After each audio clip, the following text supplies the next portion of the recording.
Сайн байцгаараа эрэг дадал пэйж хуудас болон Instagram хаягийн дэмжигчид гişүүдээ та бүхэнд эрэг дадал подкаст анхны дугаараа хүрэхэд бэлэн болсон байна. Энэхүү дугаараараа Mindspace сэтгэл судлалын компани сэтгэл судлаач Мантухай болон их жаргалт нарыг урьж авч ирсэн. Тэгэхээр бид гурав өнөөдөр залуучууд маш хэрэгтэй бас тулгамдаа дагах нэгэн асуудлын талаар одоо ярилцах болно. Энэ бол эрэг дадал хэрхэн хөвшүүлэх вэ? Сөрөг дадлыг хэрхэн одоо болиулах вэ те? Үгүй хийх вэ гэдэг талаар ерөнхийдөө мэрэгжлийн хүмүүстэй бас ярилцъя гэж бодсон. Та хоёр манаас одоо шийдлэх талаас бас тайлбарлах гэж бодож байна. За, юуны өмнө хүрэлцээрсэнд баярлалаа. Өрсөн баярлалаа. За, тэгэхэд ер нь одоо дадал зуршил, эрэг дадал, сөрөг дадал гэж яриа л байдаг. Яг дадал гэдэг одоо бүхний суур ухтгын тодорхойлт нь юу юм бэ гэдэг талаар бас эхлээд асуух нь зүг болов. За, дадал гэдэг бол бидний өдөр тутамдаа хийж идэг. За, ийм тодорхой одоо юу гэдгийг хумсар хяналтын оролцоо шаардлагагүйгээр байнгын хийж идэг үйлдэл бөгөөд мэдрэмжтэй бодлыг хэлнэ. За, ер нь бол хүн нэг өдрийн турш одоо нэг өдрийг ингээд юу гэдгийг 100% гэдээ аваад үзэх юм бол 40% нь өөрийнхөө датсан, тогтсон тэр үйлдэлүүдийг хийж идэв юм билээ.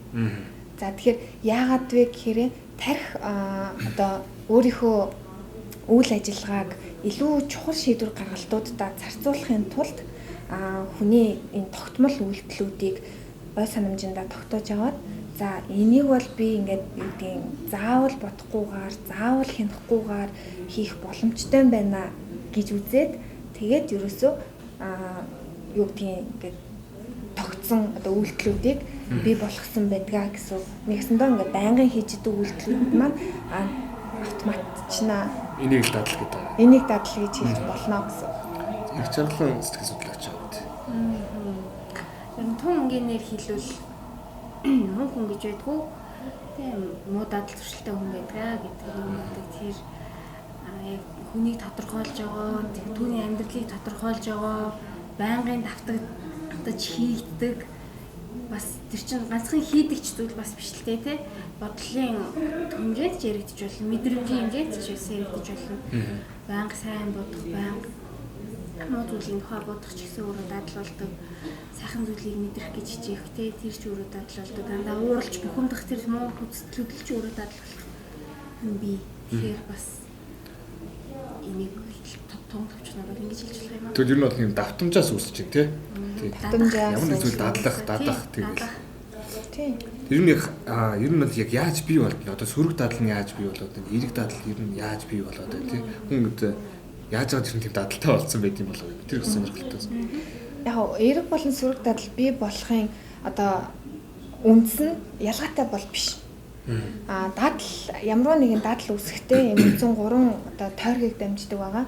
За нэгдүгээрт нь өдөөгч дохио буюу тухайн дадлыг бий болоход өдөөдөг нэг ямар нэгэн зүйл. За энэ одоо цаг хугацаа байж болно, орон зай байж болно, за эсвэл бусдын нөлөө байж болно. За эсвэл одоо миний гэдэг юм үү те бид бүгдийн сэтгэл хөдлөл ингээд сэтгэл зүйн нөхцөл байдал байж болно. За энэний улмаас хүн ингээ өөртөө шийдвэр гаргав. За надад ийм шалтгаан байгаа учраас би үйлдэл хийнэ. Тэ би уус уух хэрэгтэй байна гэж ойлгож. За эсвэл одоо муу жишээ гэх юм бол одоо миний сэтгэл гутарсан учраас би тамхи татах юм байна гэд. Ингээд хүн үйлдэл хийж бодчихно. Тэ одоо энэ шийдвэрийг гаргаад ингэнгүүт энэ үйлдэлээ тогтмол хийн. Өдөөгч тохиог гарч ирлээ нөгөө үйлдэлээ хийлээ. Тэнгүүд тарих өөрөө яадаг вэ гэхээр одоо энэ датсан одоо тогтмол хийгдэт байгаа үйлдэлийн үр дүнд нь шагнал авахыг аягүй хүсэмжилдэг. Одоо урамшуул авахыг аягүй хүсэмжилдэг. Энэ урамшуул нь бол одоо ингээд заавал бэлэг мэлэгтэй өөртөө бэлэг биш. Зүгээр хүний дотооддоо үүсэж байгаа сэтгэл ханамжийн мэдрэмж нь өөрөө тухайн дадлаас үүсэж байгаа урамшуул байж болдог. Ингэнгүүт ерөөсөө хүнд ингээд өдөөгч тохиол гарч ирлээ, үйлдэлээ хийлээ, урамшууллаа авлаа. Ийм процесс явагдана гэсэн. Тэгэхээр одоо яагаад за эрэг дадал үүсгэж, сөрөг дадал үүсгэж ерөөсөө эхлээд заавал нэг асуудал буюу юм шалтгаан байх хэвээр, дараа нь шалтгааныг шийдвэрлэх үйлдэл нь байх хэвээр, үйлдэлийнхаа үр дүнд урамшуул байх хэвээр. Тэр өдөөгч тохио гэдэг юмнаас л бас бүр үүсэл тэгэл явж ийн гэсэн үг тийм. Хамгийн чухал ер нь одоо эрэг болон сөрөг дадал үүсэх одоо үндсэн шалтгаан нь бол ерөөсөө л өдөө хүч тохоо. Тэр бол нэг гаднаас үүсч болно, дотроос ч үүсч болно, сэтгэлийн дотроос ч үүсч болох зүйл. Тийм шүү дээ. Тийм. Тийм шүү дээ. Одоо чи жишээлбэл өөрийгөө ямарваа нэгэн даталтай болсон гээ үерүүгээ одоо буцаж очиод эргээ санах юм бол тэр үед чиний хажууд хэн байсан те? Магадгүй тэр нь ямар цаг үе байсан? Дээрэс нь чи магадгүй хаана байсан гэд бодоод үзэнгүүт чи өөрийгөө ойлгоноод яагаад надаа ер нь энэ датал бий болсон юм бэ гэдэг шалтгаанаа маш сайн ойлгоод илүү дадлаа ойлгох байх. Тэгэхээр тэрийг л маш сайн ойлгох зүйл юм байна. Тийм. За, эерэг дадал бас сөрөг дадал одоо ангиллагдчихэв. Та үүний талаар бас энэ кейс ус юу гэдэг вэ? Тэ яаж одоо энэ эергийн суурьжуулаад дадал сөргийг одоо хайдаг болох уу? Тэр зөвлөгөө юм уу? Хэрэг сөрөг гэж ялахаас гадна бас тэ аль нь илүү хүн даван туулахад юм уу үүсгэн ялахад хэцүү вэ гэдгээсээ бас их шалтгаалдаг. Жишээлбэл эерэг дадлыг анхнаас нь бий болгоод тэр дадлаа хадгалаад аваад яваад байх юм бол сайн тийм ингээд хүний амьдрал ингээд гоё иргэнэл үзүүлээ л юм. Тэгтэл харин сөрөг дадал гэдэг нь бий болчихлоорэ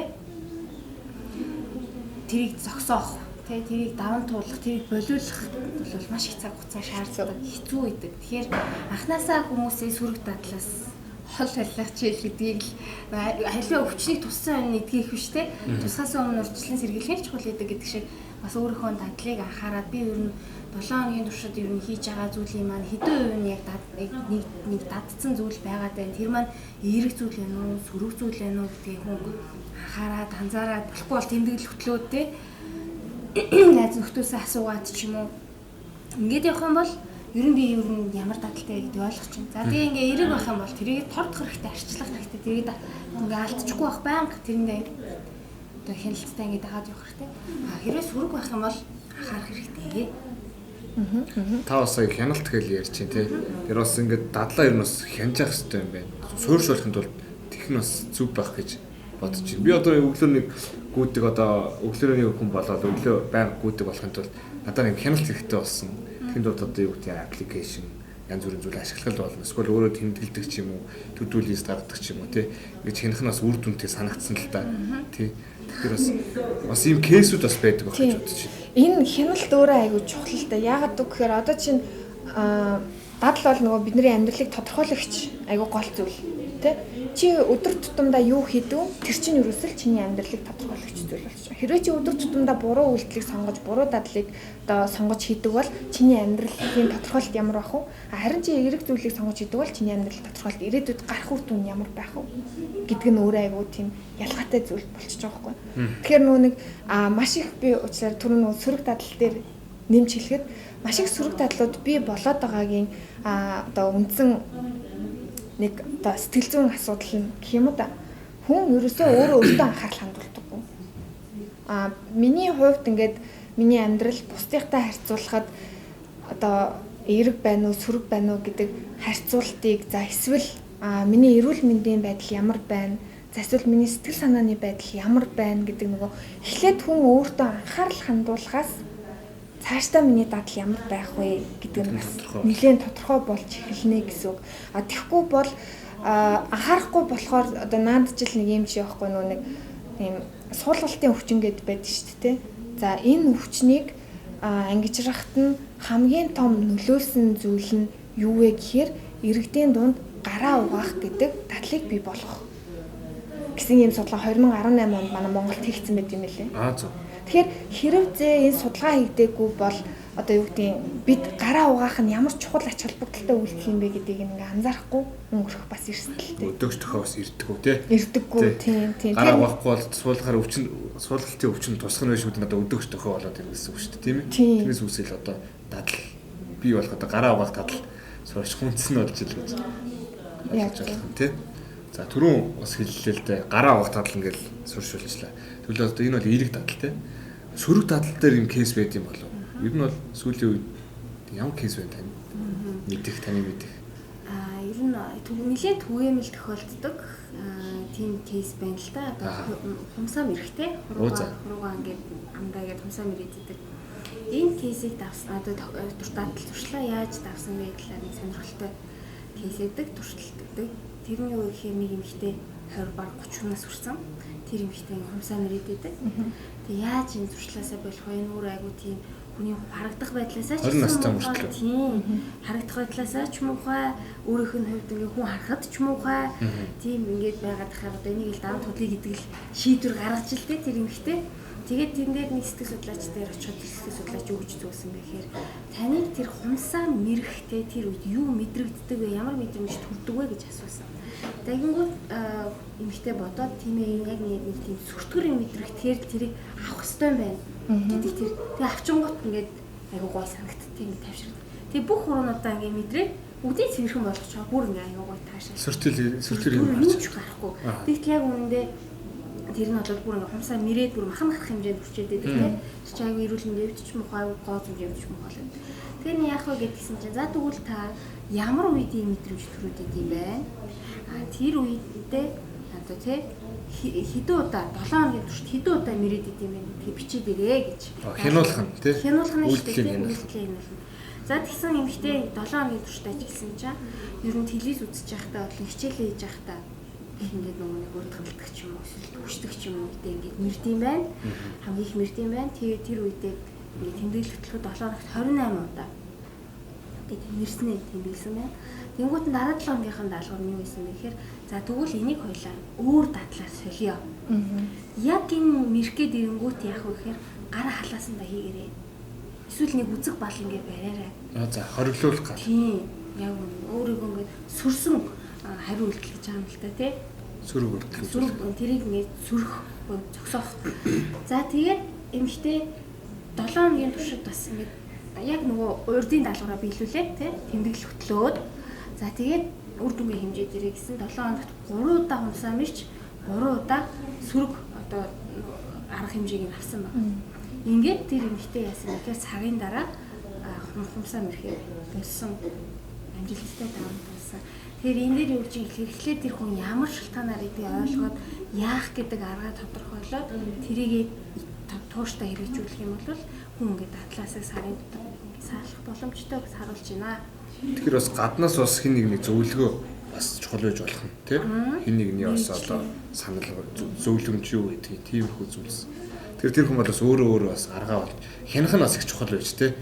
Баян бичигч тэмдэглэх. Би багасж байгаа юм байж шүү тий. Эсвэл ихсэж байгаа юм бол бас тэр хүнд бас хүн дээр нөлөөлж магадгүй. Тэгэхээр бас хяна гэдэг нь бас их зүг юм байна. Гэж бас ийм мессеж бас үзэгчд мараас хүрч байгаа.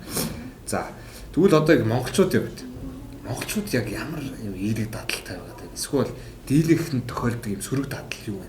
Тэр талаар бас судалгаа хийдэг байсан байна. Болцгоо.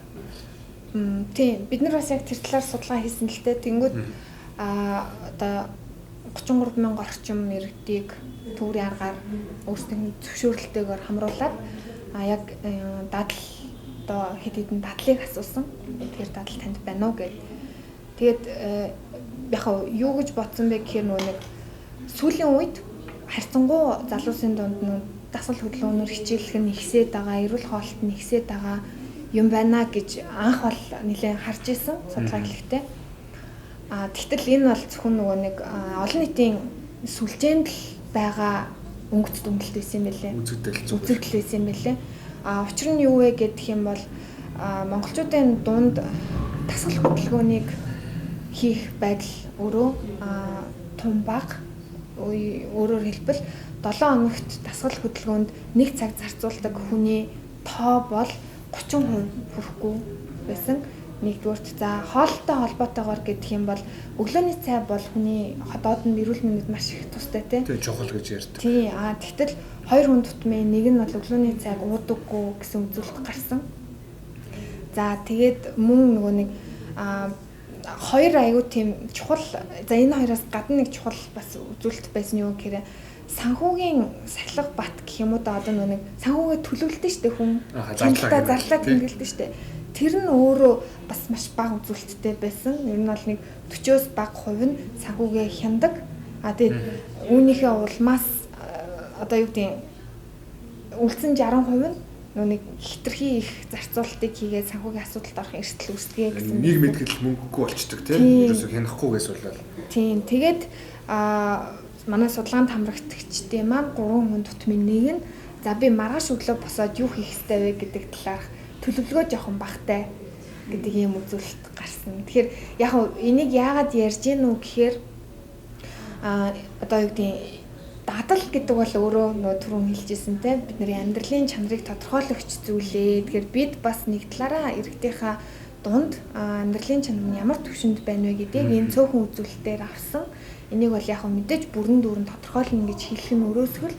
Гэхдээ Мерсерийн үзүүлэлт байна гэдэг нь монголчуудын дунд эерэг дадлыг хэвшүүлэх энэ алхмыг хэрэгжүүлэх нь ер нь нэлээд нэн тэргүүний бөгөөд яаралтай асуудал юм болов гэд яг мэрэгжлийн хүний хувьд бол тийм дүнлэлтэнд хүрсэн. Энэ чанартай амьдрахын тулд эерэг дадлыг хэрэгжүүлэх тийм хүн шиг амьдрахын тулд ч юм. Эрүүл. Одоо үндэсний статистикийн хорооны 2018 оны одоо үзүүлэлтийг тэр яг тухайн жилийн эрүүл мэндийн талаар статистик гаргахад монголчуудын дунд ер нь л эн чинь сүүлийн 10 жил яригдж байгаа л асуудал л да. Ходоод одоо хоол боловсруулах эрхтэн тогтолцоо, зүрх судас болон амьсгалын тогтолцооны өвчлөл номер одоо 1 2 3 дугаарт явдаг. Өвчлөл энэ бол ерөөсөө тэр дундаа монголчуудын дийлэнх нь ийм өвчлөлөөр өвчлөдөг. Эдгээр бол ерөөсөө л цэвэр амьдралын хэв маяг дээр тулгуурсан байхгүй. Ямар хоол хүнс идэх юм тий? Арх тамхи хэрэглэх юм уу, хэрэглэхгүй юм уу? Эрүүл мэндийнхаа хувьд жингээ барих юм уу, барихгүй юм уу? Яг цэвэр эрүүл амьдралын хэв маяг, эрүүл дадал дээр суурилсан юмнууд л тухайн хүнд байхгүй. Сүрэг дадал дээр суурилсан өвчлөлүүд бий болоод байна л гэдгийг харуулж байгаа. Асуудал үүсгэж болсон байна тийм. Тийм болсон байна гэдгийг харуулж байна. Тэгэхээр бас тийм яг тийм сүрэг дадлыг яах вэ? Эерэг дадал хэрэгжүүлэх тэр үе шатыг ухах тухайны бас хэлж өгөх нийгэмд бас тутмаг байгаа бах тий. Би бас тэгж хараад тийм. Тэгэхээр ер нь бид нар өөрсдийнхөө амьдралын одоо эерэг дадлыг гэхээр нэмэгдүүлээ тий. Ингээ амьдралаа илүү чанартай болгоё гэж үзчихвэл эхний ээлжинд нэг гол түлхүүр хідэн дадлыг өөртөө хөвшүүлчихвэл тэр нь ингээд араасаа бусад амьдралд хэрэгтэй эерэг дадлуудыг бий болгоод идэг гэсэн. За энэ дадлуудад юу орох вэ гэхээр хамгийн нэгдүгээр дасгал хөдөлгөөн ордог юм лээ. Жишээлбэл дасгал хөдөлгөөн хийхээр шийдсэн хүн бол магадгүй өглөө эрт босдог болдог. За эсвэл нөгөө цагийн зохион байгуулалт илүү сайтай болдог гэдэг хэлт юм лээ. За хоёрт нь болохоор хоолны ийм дэглэмээ хөтлөх, хоолоод юу идэхээ төлөвлөх. Юу идэхээ төлөвлөөд ирчихээр хүн за би ямар эрдэс байд сэргэлэх үү гэд ер нь гээд эрүүл мэндэд илүү анхаарал хандуулдаг болдог. Үүнийг дагаад маш сайн ус уух хэрэгтэй юм байна гэдгийг ойлгодог болдог. За ингээ үүнийг дагаад үр хүүхдүүдтэй би чихэр хэрүүж болохгүй юм байна гэдгийг ойлгодог болдог гэд дагуулчт юм. Гуравт нь болохоор санхүүгийн хяналт гэдэг дадал. Өөрөөр хэлбэл миний зарцуулалт юу байгаа вэ? Би сард хэд хэдэн төгрөгийг юу зарцуулж байгаа вэ гэдгийг мэдээд ирэнгүүт хүн нөгөө нэг хадгаламж хийх надад хэрэгтэй юм байна гэд хадгаламж гэдэг нэг хэрэг дадлыг өөртөө бий болгочтой. Тэгээд хамгийн сүүлд нь болохоор бясалгал орд юм билээ. Тэгэхээр бясалгал нь болохоор хүнд ингээд сэтгэл зүйн тайван доктортой байдлыг бий болгоход аягүй тусалдаг. Тэгээд бясалгал хийсэн хүн ерөнхийдөө уурлах гэдэг дадлаас ангижирч чаддаг. Яг тэр уурлах гэдэг чинь бас нэг төрлийн дадал шүү дээ тий. Ямар нэгэн зүйлд ингээд шууд уураар хандаа сурчихсан бол энэ аягүй сүрэг дадлын хэлбэр болчих. За ер нь бол бас сая хяналтын талаар бас ярьлаа. Тэгвэл яг хэрхэн эерэг дадлыг амжилттайгаар өөртөө хэрэгжүүлэх нь монголчууд залуучуудын хувьд бас хэлвэл. За тэгэхээр Эрдэнэтийн хийсэн сэтгэл судлаачдын хийсэн алдартай туршилт байдаг. Зөөлөн чихрийн туршилт.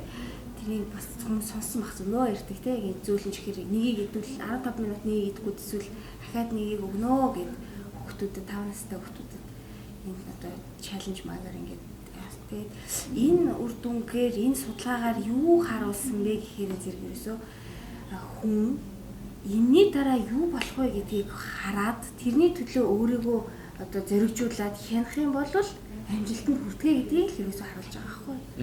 Өөрийгөө удирдах, өөрийгөө хянах чадвар бол тэр өөрийгөө сэтэлжүүлж тэрнийг энэ дараа ийм болно шүү. Одоо өнөөдөр би тамхицтай дээр надад юу болох вэ гэдгийг нь хүн харах юм бол тамхинасаа гарна ч гэдэг юм те. Эсвэл одоо ингээ ууралж бухимдаад байх юм бол дараа нь ямар ах вэ? Найз нөхд чинь чам дургуул, нээж авч чинь хэцүү байна, гэрийнхэнд чинь хэцүү байна гэдгийг хүн ойлгочихын хороо тэрийнхээ төлөө тэрийг олж харж чадхаараа тэрний төлөө биеийг хянаад ингээд явж чадах юм бол амжилтанд хүрдэг. Ингэжээж энэ бол эерэг дадлын бий болох, ерөн сүрэг дадлыг ч даван туулах, болиулах хамгийн чухал үндсэн фактор нэгдэг. Дараа нь юу болох вэ гэдгийг бас маш сайнаар өөрөө ухамсарлах нь зөв байх нь шүү дээ. Түрүүлж юу болох вэ гэдгийг л урьдчилж харах. Энэ үйлдэлийн дараа тий. Зөв. Тийм. Тэрэн дээр нөгөө нэг дадал яагаад бий болсон бэ гэдгийг бас эхлээд ойлгочвол хянахад илүү амархан болов те. Тэгээд ойлгосон хойноо за одоо нөгөө түрүүн жишээ ярьсан шүү дээ. Хумсаа мэрх гэдэг ингээ хумсаа тэр нэг юм мэдргээд байгаа зүйл авчингууд айгу гоё болох гэдэг байна гэд. Тэр чинь өөрөө нөгөө нэг мэдрэмж нь илүү гоё байсан учраас тэр мэдрэмжээ ингээд одоо дагаад тэр үйлдэлийг хийсэн байх нь шүү дээ тий. Өөр ингээд нэг зарим жишээн дээр одоо дуртах юм бол ингээд юм energy drink гэдэг шүү дээ. Нилээн ер нь бол тийм сайнд тооцогддог. Тэрнийг хэрэглээд ингээд бүр нилээн урт хугацаанд болсон хүн тэр үйлдэлийг зогсоосон нэг тийм кейс байгаа юм билэ. Тэр нь яаж вэ гэхээр яагаад энэ energy drink-ийг уугаад байна гэдгийг эхлээд ойлгоцсон. Яагаад вэ гэхээр ингээд хичээл хийх гингүүд л ямар нэг юм уугаал сэргэх ёстой юм шиг ингээд суралцахтаа боддог гэсэн юм байна л та. Тэгээд ерөөсөө хичээл хийх, суралцах үйл явц нь тэр хүний хувьд ингээд ямар нэгэн зүйл уух гэдэгтэй юм ассоциац холбоо үүссэн. Тэгэнгүүт ерөөсөө урамшуул нь юу вэ гэхээр юм сэргэг байна, гоё амттай байна, тэр ундаа нь гоё амттай байна. За би ингээд хичээлээ хийчлээ гэд ингээд явцсан. Ойлгоод ямар шийдэл төрсөн бэ гэхээр ерөөсөө л energy drink-ийн асуудал байгаа биш юм байна. Уух гэдэг үйлдэл нь өөрөө миний хувьд айгу тийм дадал болсон юм байна. Тийм учраас заавал энэ одоо хортой ундааг уух гэхээсээ илүү арай өөр зүйлээр орлуулчихгээд тэнгүүд энэ хүн өөртөө маш том өөрчлөлтийг хийж бол чадчих байгаа юм л да. Гэтэ урамшууллаа ялгаа авахгүй авч байгаа. Яагаад гэхээр ямар нэг юм зүйл ууж байгаа. Тэр уусных нь үр дүнд өөрт нь бий болж байгаа сэтгэл ханамжийн мэдрэмж ялгаа авахгүй л авчиж байгаа гэсэн. Иймэрхүү маягаар орлуулж болно те. Энэ хяналт хийж явах явцдаа орлуулж болно. Би энийг өөр ямар үйлдэлээр соливол одоо анхын дадлыг эхлүүлсэнтэйгээ яг ижлэгэн мэдрэмжийг аваад тэгээд эерэг дадлаа одоо энийг арай эерэг болгоод өөрчилсөн шүү дээ. Энийг урт хугацаанд хадгалах вэ гэдгээ хүн өөрөө одоо тэмцээн шийдвэрээ гаргах хэрэгтэй. За ингээ явж итэл гацнаа. За тэг ингээл за жишээлбэл ингээд эмэгтэйчүүдийн дунд байдаг нэлээд түгээмэл асуудал. За дан ганц эмэгтэйчүүдийн ч бас биш ээ. Ер нь бол нийтлэг байдаг асуудал нь тасгал хөдөлгөөний асуудал тийм үү? Тасгал хөдөлгөөн. Тэнгүүд ингээд тасгал хөдөлгөөн хийхээр зорддог хүмүүс маш их байдаг боловч үр дүнд нь яг хийдэг хүмүүс аюул цөөхөн байдаг. Учир нь юу вэ гэхээр хүмүүс ингээд тасгал хөдөлгөөн хийчих юм бол би эрүүл болно гэдэг амар том зорилго тавьчихдаг. Тэгэл ерөөсөө би нэг удаа тасгал хөдөлгөөн авчих юм бол ингээд эрүүл болчих юм шигээр ингээд үр дүнгээ хитрхи томор хүлээгээд идэг. Тэрнээсээ болоод өөрийнхөө хийж байгаа жижигхэн ч ихсэн алхамдаа хандаггүй. Тэгтэл ерөөсөө өдрийн таны 1% одоо үр дүн бол ирээдүйн айгүй том зорилгын чинь биелэлт юм а гэж бодоод та хэрвээ ямар нэгэн одоо эерэг дадлыг хийя, хэвшүүлье гэдэг шийдвэрийг гаргасан л бол ерөөсөө 1% үр дүндээ л анхаарал хандуулах хэрэгтэй. Тэрэн дээрээсээ бас өөрийгөө урамшуулдаг байх хэрэгтэй гэж. Нэг холыг хараад байхгүйгээр юм бол за би өнөөдөр болно гэж хийчлээ тий. За маргааш дахиад хий гэдэг тиймэрхүү байдлаар хандах нь зөв юм байна. Тийм зөв. Тэгээд бас нөгөө нэг ингээд айгүй шантардаг те бид нар ингээд нөгөө урамшууллаа баг өгснөөсөө болоод ч юм уу эсвэл нөгөө сэтэл багтай байснаас болоод ч юм уу эсвэл цагаа зохицуулаагүй гэсэн шантардаг. Тэнгүүд за шантрах үедээ би юу хийвэл энэ үйлдэлийг одоо энэ дадлаасаа буцахгүй бай, няцахгүй вэ, тэг бууж өгөхгүй вэ гэдэг энэ төлөвлөгөөтэй байж байгаа хэрэгтэй. Жишээлбэл одоо юу гэдэг чинь би ингээд одоо бясалгал хийдэг даталтай болмоор байна л та. Тэнгүүд би ингээд амар өөртөө зориг тавиал те өдөр болгон хатмын нутаар гээл тавьчихгоо би бүтлгүүтчлээ. Яагаад тэгэхээр би нэг удаа өмчсөн юм чинь за маргааш нь ч гэсэн өмччихгээл ингээ хоёр дахь өмччлээ. Ингэсээр байгаа сарын дараа яг л байх байдгаараа сууж явах үүсэхгүй. Тэр үед надад юу хэрэгтэй вэ гэхээр би бүр өөртчилж бодоод за хэрвээ би бясалгалаа одоо нэг удаа алгасах юм бол маргааш нь алгасгүй тулд юу хийх ёстой вэ гэдэг төлөвлөгөө магадгүй тантай ярилцсан гэдэг ч юм уу те. Эсвэл тэр үедээ өөртөө дахин сануулгах зорилгоор бясалгалын тухай уншина гэдэг ч юм уу те. Эсвэл би ингээ өөрийгөө бусдад ховлно, намайг загнаад өгөөч гэдэг ч юм уу те.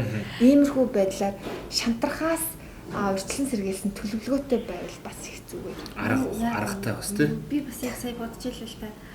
Манай эцэг эхчүүдийн донд бас их гаргадаг алдааны нэг нь хүүхдтэй ингээ амар шаардлага тавьдаг те. Чи хичээлээ ирээ. Чи одоо хуцаа уугаараа, чайгаа уугаараа. тэгсэн мөртлөө ядуу хэрэгцээ хичүүд бас нөгөө хяналт гэхээсээ илүү одоо хэрэгжилтэн дээр ажилтдаг. Нэг хийн хоёр хийн болно. Тэнгүүт нэг орилно, хоёр орилно, гурван орилно. Өөрөө болно. Өөрөө болчдөг. Тэгэхээр нөгөө энэ нөгөө тууштай байх тий тэр энэ ийм асуудал гаруулна яаж шийдэх вэ гэдгийг бүгдийг ингээд ээж аав нар өөрсдөө бүр ингэ сайн боловсруулчих юм бол бас энэ бас айгүйх гардаг. Би дандаа л хэлдэг шүү дээ. Наад хүүхд чи хэлсээр бүр залхацсан гэ тий. Өөрсдөө гэсэн сайн боловсруулаагүй байдаг тий. Тэгэхээр өөрсдөө бас яг үндэ бас өөртөө яг үндэ шалтраад байгаа байхгүй тий. Өөрчлөлтийг өдөртөж явах та тий. Тийм учраас энийг дундаас нь бас хаяхгүй байх, тууштай committed байх, тэр итгэх гэдэг тэр ер нь итгэл бүр амар чухал. Итгэл бол бүр амар чухал. Хамгийн гол нь итгэсэн байх. Хүүхдтэй ч гэсэн итгэх хэрэгтэй. Одоо энэ миний үүд чадна гэдэгт итгэжээж тэр ингэж харилцаа амжилттай явагддаг. Тэр итгэл бас их чухал гэдэг юм. За энэхүү подкастаар үнэхээр сонирхолтой яриаг бол гурлаа өрнүүлээ гэж бодож чинь залуус бас хэрэгтэй. За подкастын төгсгөлд бас Mindspace компани талаас асуумаар санагдлаа. Mindspace компани сэтгэл судлаачид одоо юу хийдэг вэ? Нийгэмд нь ямар одоо ажил хийж өгч байгаа, нөлөө үзүүлж байгаа гэдэг талаар хуваалцвал. За подкастын сэдвтэйгээ холбоод бас тайлбар хэлье. Энэ дээр бидний хувьд бол нийгэмдээ иргэдийнхаа дунд сэтгэл зүйн эрүүл мэндэд анхаарах гэдэг дадлыг хэвшүүлэх нь нэлээд томоохон зорилго байгаа. Тэгээ үүнийхээ хүрээнд сэтгэл гэсэн төслийг хэрэгжүүлээд явж байгаа. Тэгээд хүн болгонд ойр байдаг олон нийтийн сүлжээгээр дамжуулаад сэтгэл зүйн эрүүл мэндийн талаарх мэдээлэл нийтлэл мөн подкастыг хүргэдэг. За тэгээд зогсохгүй яг одоо сэтгэл зүйн зөвлөгөө, сургаалт, судалгааны чиглэлээр бас үйл ажиллагаа явуулж байгаа. Тэгснээрээ ерөнхийдөө яг тодорхой юу гэдэг нийгмийн бүлэгттэй тодорхой хүмүүсийн хэрэгцээ, шаардлагатанд тулгуурлаад яг мэрэгжлийн хүмүүсийн зөвлөгөөг судалгаа суурьтайгаар одоо шинжилгээ ухааны суурьтайгаар хүргэж байгаа гэж ойлгож байна.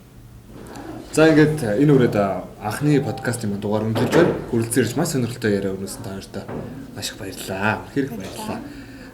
Хэрвээ та эрэг дадлын талаар ч юм эрэг дадал хэрхэн суурьшуулах вэ? Өөртөө бас тэр талаар мэдээлэл авахыг хүсэх юм бол доорх гарч байгаа Facebook пэйж болон Instagram аккаунтаар одоо мэдээлэл авах боломжтой шүү гэж хэлмээр байна. За ингээд дараагийн дугаараар уулзъя. Баяр та. Баяртай.